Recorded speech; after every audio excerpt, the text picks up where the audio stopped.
There are over 100 weapons in Nuclear Throne for you to use to shoot, blast, and bonk your way through enemies with. They all have their strengths, weaknesses, and quirks, but what ties them all together is the way that they're obtained: looting and shooting. Most weapon drops are dependent on Nuclear Throne's difficulty system, which adds new weapons to the pool every stage passed until around the post-loop sewers. The key word there, though, is most. You see, there are a handful of weapons with separate spawn conditions outside of the difficulty system. Typically referred to as secret weapons, there are 8 weapons that can't appear through normal means, those being the Super Disc Gun, the Gun, the Guitar, the Black Sword, the Frog Pistol and Golden Frog Pistol, and the Golden Disc Gun and Golden Nuke Launcher. These weapons all have some sort of restriction that gates their ability to spawn, ranging from crown and character choice to even the game mode you're playing with. Now, me personally, I don't think I'm content with just finding one of these weapons, so I decided I was going to find them all in a single run. Well, most at least, but we'll get there. For this challenge, I can only pick 2 characters, fish or chicken. The reason for this has nothing to do with their abilities or the viability of their kit, but rather the fact that they're the only characters in the game with a secret weapon tied to them. Fish has the guitar, which always spawns at the campfire upon entering loop 1, and Chicken has the Black Sword, which spawns next to you on 1-1 after looping if you leave the Chicken Sword on 1-1. Now unfortunately, this means I can only find one of these 2 weapons during the run. Of course, I could use the Proto Chest to store one character's weapon for the other, but for a challenge like this, using the Proto Chest feels kind of cheap, so I'm choosing to ignore it entirely. I don't know that it really counts as finding every weapon in one run if I have to take an extra run for prep time. For my runs, I chose to play as Fish, which worked quite well for several reasons. Firstly, I'm not restricted by my choice of starter weapon, meaning I can bring whatever golden gun I want, which transitions perfectly to our first weapon of the run, the Golden Nuke Launcher. Okay, look, I know I just said I didn't want to do anything cheap for this run, but I would really rather not play hard mode for this challenge, and I think you'll understand why later. Would it be more interesting to have to find both golden hard mode guns? Maybe, but that would also mean that for the other weapons, I would have to play until at least post-loop Frozen City to even get a chance at seeing them, and as you'll see later, this challenge has taken me far enough as is. As we find each weapon, I want to talk about my thoughts on them, and for the Golden Nuke Launcher, I think it's very good, but it isn't without its issues. This thing hits hard and in a giant area, but it can be a little bit expensive to shoot early on. Before you start seeing denser spawns and tankier enemies, this thing kind of chews through ammo without much return. Play around that with a secondary weapon though, and this thing makes the game easy. Pre-loop, it one-shots every boss prior to the throne, and it still kills incredibly quickly after loop as well, and this generally makes it one of my favorite secret weapons in the game. Unfortunately though, the Golden Disc Gun isn't so lucky. The Golden Disc Gun is, how should I put this, terrible? Ignoring the obvious disc gun flaw of being able to kill yourself with it, the Golden Disc Gun actually does less damage than its normal counterpart. The disc it shoots move faster through space, which makes them make contact with enemies for less time, which hits larger enemies less and does less damage overall. For a weapon that expects you to loop through hard mode to find it, this thing is embarrassingly outperformed by a gun you can find on 1-2. Moving on from our choice of Golden Gun though, we actually play the run mostly normally.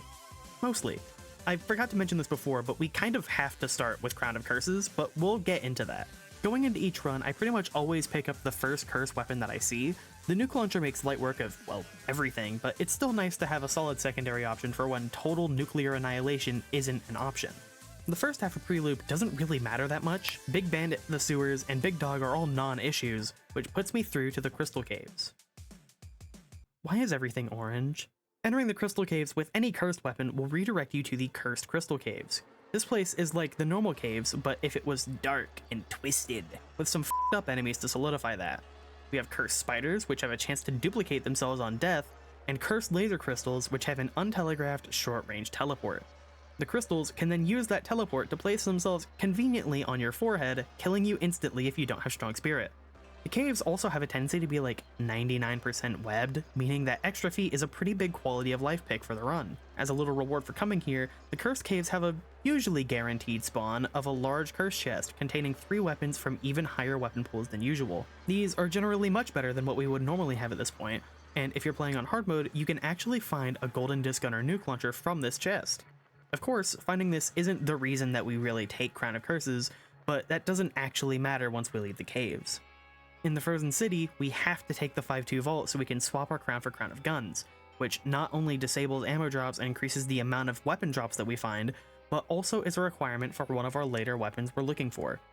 Little Hunter gets nuked, the labs get nuked, and we eventually find ourselves looping past the throne. This brings us to our next weapon, the guitar.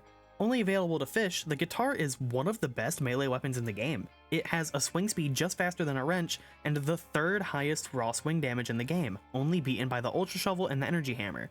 This thing is great and is my personal favorite secret weapon in the game, but there's another character melee we can find around this point in the run. The Black Sword is Chicken's unique weapon, and it's not as good as the guitar. It swings really fast, but it only does a little bit more damage than a wrench. It can do up to 80 damage per swing in a huge range, but only if Chicken is headless, requiring you to risk throwing your run to utilize its full potential. I'm not a huge fan of this weapon. I think there are just better alternatives available much earlier in the run as long as you take trigger fingers, and unfortunately by the time you can find it, it's just completely outclassed by everything around it. Now that we're into the loop, we can also find our next weapon, the Gun Gun. The Gun Gun is a gun that you can find with Crown of Guns that shoots more guns. How neat. This thing isn't really useful for its damage, it's basically Chicken's right click except it costs 40 energy to use. The real usefulness of this weapon comes from its ability to give you something better. This thing can give you basically any weapon in the game at any time, giving you guns from up to 9 areas ahead of you. Well, it isn't really useful by the time you find it, since at that point you already have access to basically every weapon in the game. It can be useful if you proto-chest it into a new run and farm Vault Guardians for ammo to keep cycling new weapons. This can also be used with Robot on hard mode to cheese yourself a golden nuke launcher or disc gun without even having to leave the desert, so it gets some extra points for having neat mechanical stuff like that. Now that we're back into the sewers, it's important that we're still holding onto our golden nuke launcher since we're going to need it for our next weapon. Mom, aside from being the first post-loop boss, has her own secret weapon attached to her, the Frog Pistol.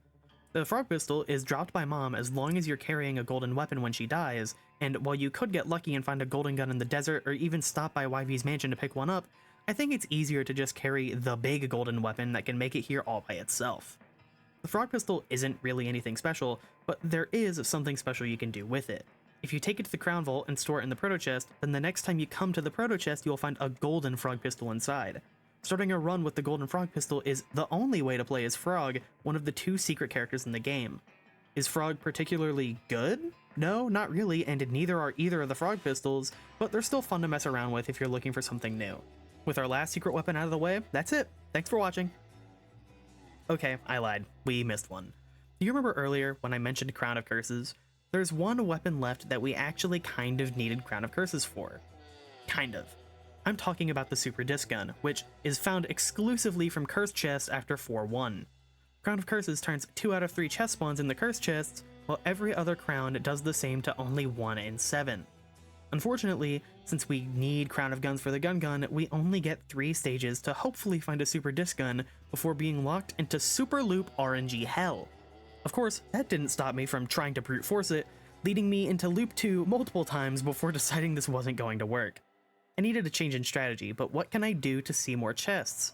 At first, I thought I was just gonna have to take open mind and put my fate into the hands of good weapon chest RNG, until I remembered a practice run I did with Robot while I was trying to proto-chest my golden nuke launcher onto Fish. I took Robot's Ultra Regurgitate, which makes it so that weapons eaten have a chance to spawn a chest beneath you.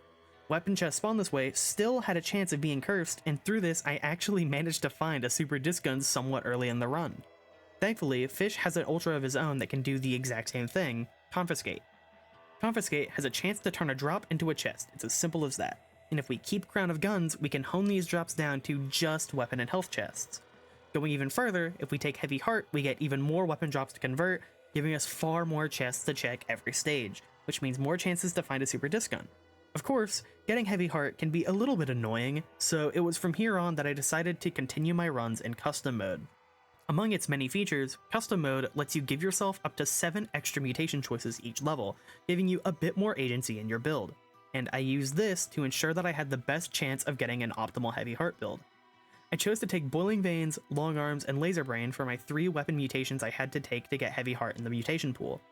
Boiling Veins and Long Arms are both pretty useful no matter what, considering my post-loop loadout usually ends up being a golden nuke launcher and a guitar or maybe an ultra shovel. And Laser Brain can be really strong if I decide to swap my nuke launcher out for a plasma cannon or a super plasma cannon after Mom. From here, I take Heavy Heart and dedicate my last 4 slots to meta mutations like Scarier Face, Trigger Fingers, Rhino Skin or Strong Spirit, and then maybe Bloodlust or something like Lucky Shot for extra health and ammo economy. Is it a little lame to use custom mode to guarantee viable runs? Maybe, but I think it's fine considering a lot of people will use mods like Grill Skills to do the exact same thing. So here's the final route. We pick Fish and Crown of Curses with our golden nuke launcher to immediately knock out our first weapon, we pick up a curse gun at some point before the crystal caves, and take the pizza sewers to give ourselves as much time as possible to find a super disc gun before swapping crowns to get Crown of Guns. All the while, we build towards Heavy Heart so that once we have Crown of Guns, we get constant weapon drops. From here, we finally pick up our guitar and take Confiscate once we hit level Ultra so that we can farm as many chest drops as possible, holding onto our nuke launcher through Mom so that we can get her to drop the frog pistol. And from there, we just have to hope we get good RNG and find a gun and a super disc gun before the run drags on for too long.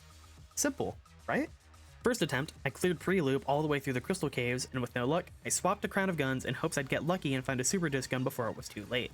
Played through the rest of pre-loop, got my guitar, frog pistol, and gun, and before I knew it, I was at the throne again. Huh. This run made me realize I still couldn't rely on pure RNG even with all of the measures I'd taken to get past it, since it's still pretty likely I'll be stuck looping one way or another. The next run though, as I was about to go fight Hypercrystal, I had an idea. 2 videos in a row now, the ultimate solution to my problems has been to farm Hypercrystal's minion spawns. For Good Riddance and Unstoppable, this was for extra rad so I could hit level Ultra early, but this time things are different. With Crown of Guns and Heavy Heart, each crystal has a maybe 1 in 4 chance to drop a weapon, I think, but the point is, my odds are pretty good to get a weapon drop. Confiscate brings that to a roughly 1 in 20 chance for a crystal to drop a weapon chest, which then has a 1 in 7 chance to be cursed, bringing our total odds of getting a single roll to a whopping 1 in 140. Maybe my odds actually kinda suck, but that's neither here nor there. The point is, if I spend enough time here, eventually I'll find the super disc gun and... Okay... Just a measly 30 minutes or so down the drain, which sucks, but there isn't much I can do other than run it back again. Took a break for a little bit, and once I came back later that night, I ran through pre-loop again, picked up my guitar, found the gun while fighting Mom and the frog pistol soon after. Now, I just had to get ready for the grind. I was preparing myself mentally for a nightmare of RNG. Even if I hit that fat 1 in 140 roll for a cursed chest, what are the odds it pulls for the super disc gun over literally anything else? We're so far in the run at this point that anything can spawn from a chest, and I was worried I'd hit another roadblock farming, or that I'd fumble and die right at the end, forcing me to restart again and again, and oh look, found it! I finally had this abomination. I don't like disc guns, maybe it's because I suck, but I just don't see the appeal behind a 5-shot volley of suicide discs. Sure, I made it here with a literal nuclear bomb that's probably killed me more times than any other weapon in the game, but at least there's some mutation counterplay to my mistakes there. Aside from that though, I think I just like other bolt weapons more. I don't love the idea of taking Crown of Curses, so I can maybe find a knockoff super crossbow that's been cursed with the soul of a certain Tekken player. So did I find every secret weapon?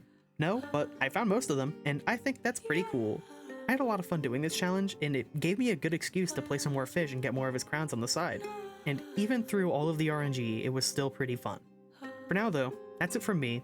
I hope you enjoyed, and thank you so much for watching.